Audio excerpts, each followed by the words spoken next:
Hey guys, Scarce is Left Nut here with another exciting episode of how to cope with anxiety and loneliness through magic. On today's episode, we have a wet and wild card trick that will surely keep you epic magicians satisfied. I'm so excited. I can't wait for you guys to see this. If you haven't skipped this intro, I will reward you with a little bit of advice. If your lawn looks like this, you don't need a gardener to cut the grass because you have no grass. Well, anyways, let's just get into the card trick. Yes, together you shall make the ultimate race. Oh, hey there. How are you doing? So for this particular card trick, you could have any deck of cards, but ultimately, you're going to have a spectator reach over their dirty, decrepit hands and touch any card they want. Let's say it's that one. You show this card to the participant, and they remember the 10 of spades. This card is lost somewhere in the middle of the deck, somewhere where all the hopes and dreams you had as a child reside. You could even shuffle the deck and mix it up. Now, you have the spectator hold on to the cards while you show your pocket to be empty, devout of a lens cap or any other orthodox beliefs, and your pocket is completely empty. You can't see it, but trust me, it's empty. Now you have the spectator place the deck in your pocket, thus ensuring that you somehow trick them into touching you. Sir, I want you to think of your card here, say it over and over in your head. I'm gonna try my best to reach my dirty little hands into the deck and find your card. Here we go. Here's your card.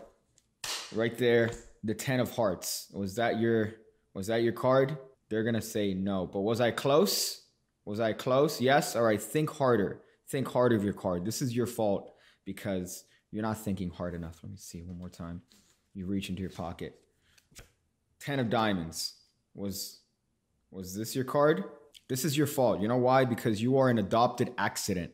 All right, so you need to think harder about your card. Let's see. And at this point, you reach into your pocket and you're really rummaging in there to the point where they almost think of calling the police on you. But just when they're about to pick up the phone, you pull out a card and it's the 10 of, was your card the 10 of clubs? No? Well, I've been doing it by a process of elimination, sir. And actually, I know your card is the 10 of spades. Yeah, the 10 of spades. And of course, at this point, the spectators laugh at you until you reach into your pocket and pull out one more card. That's right, their selected card, the 10 of spades.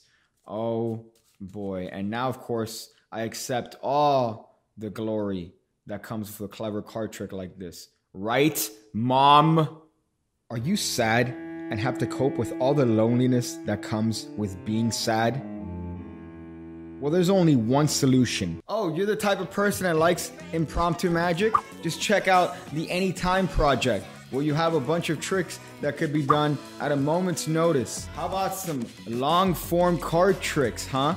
Persistence of memory is right up your alley. How about the brand new Behind the Back Project, where you have 5 tricks that take place with the participants holding the cards either behind their backs or under a table. They do most of the work, but you get all of that sweet, sweet glory. All the projects include absolutely everything you need to get started, with all the sleights explained, separated in its own videos. You have final thoughts, you have performances, so you could go check them out at the link below.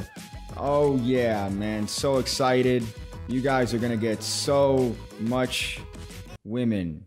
Oh, hey there, friends. I'm sure you want to know how this clever card trick and bit of prestidigitation is done. Well, luckily for you, I'm going to show you exactly how it's done. You need to get a 4 of a kind of whatever kind you like. This is a free race country, and you're allowed to pick whichever kind you like to be. So here, we're going to use the 10s because I want to be racially diverse. And your setup is that you take the 10s and you put them on the bottom of the deck. Now this goes inside of the card box, and then the box goes inside of your pocket, and then you put your best I hate my life face on, and you're ready to do this clever bit of magic. So now you're going to get into a force of the bottom card. You're going to need to force this 10 of hearts on the spectator. You do it in whichever way you want. Some people enjoy doing this sort of action where they riffle down the edge of the deck, asking the spectator to say stop, which is something magicians should learn. The word no is you could also use the Gary Ouellette force, the Gary Ouellette touch force, which allows you to spread the cards this way, have the spectator touch any card they want, and in the action of showing them the card, guess what? You forced it. Oh boy. Let's go over that briefly for those of you guys that don't know how to do this. You have the force card on bottom. You're going to swing cut approximately half the deck and keep a little bit of a break. You see that? Now, when you spread the cards, you ensure that the spectator picks one of the cards above the break. But Pigcake, what happens if they pick one of the cards below the break? Well, you don't give them the opportunity to pick one of the cards below the break. You accident, because you say, do me a favor and touch one of these. Go ahead and touch one of these. You don't say touch any card you want, because then they could be a picky piece of So you spread the cards and they touch whichever card they want. Let's say they touch this one in particular. You're going to square this card up with the deck. Notice that right now it's out jog. You're going to square it up with the deck, at the same time lifting up at your break. So let's go over that action one more time in super West German slow motion for those of you guys that are still holding dear and near to division. So this card is out jogged. You have a break. You're going to square this card up, at the same time lifting up at your break and showing the card to the spectator like this.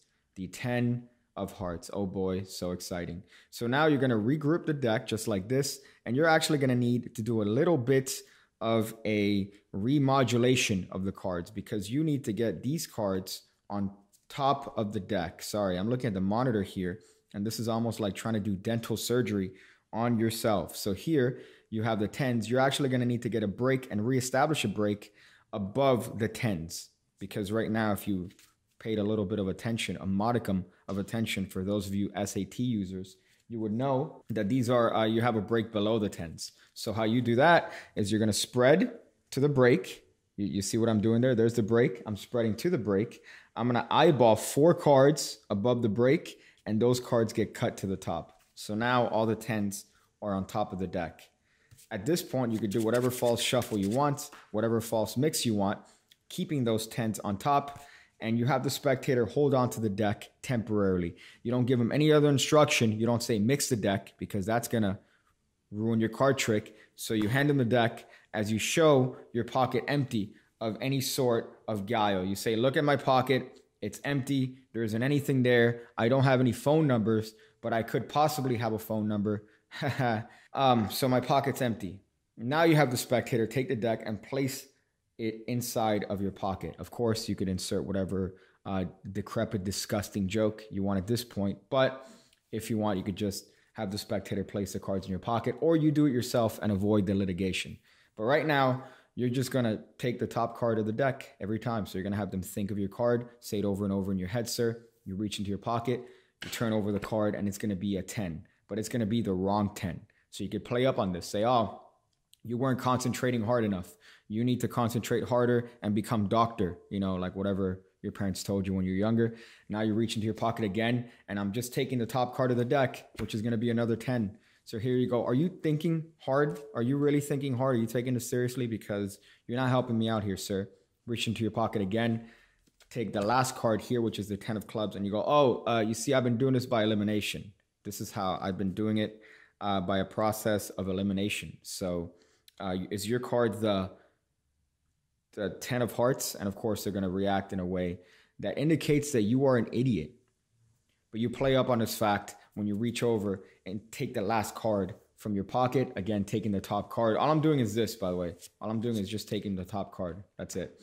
But because the spectators think that you shuffle the deck and they handle the deck, this is going to be infinitely more impressive. So you just reach in, take the last card, and now you could take your bow, because you have found not only their card, but also the mates of the card. And you could play it up in whatever way you want. You could play it up as, oh, before I find your card, let me warm up and grab the other 10s. Really, it's up to you. I like playing it up like I'm some sort of doofus, and they're not concentrating hard enough.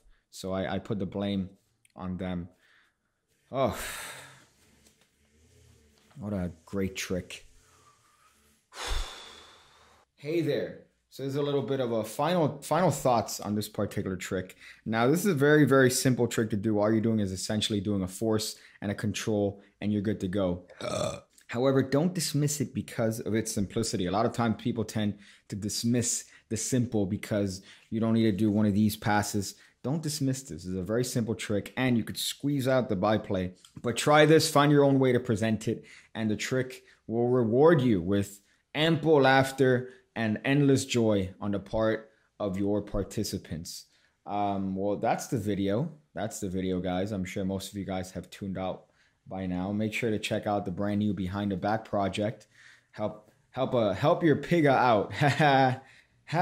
Oh boy. I'm gonna go figure out different ways to use a lock without being a locksmith. When I see you again, when I see you again, when I see you again, when I see you again, when I see you again, when I see you again.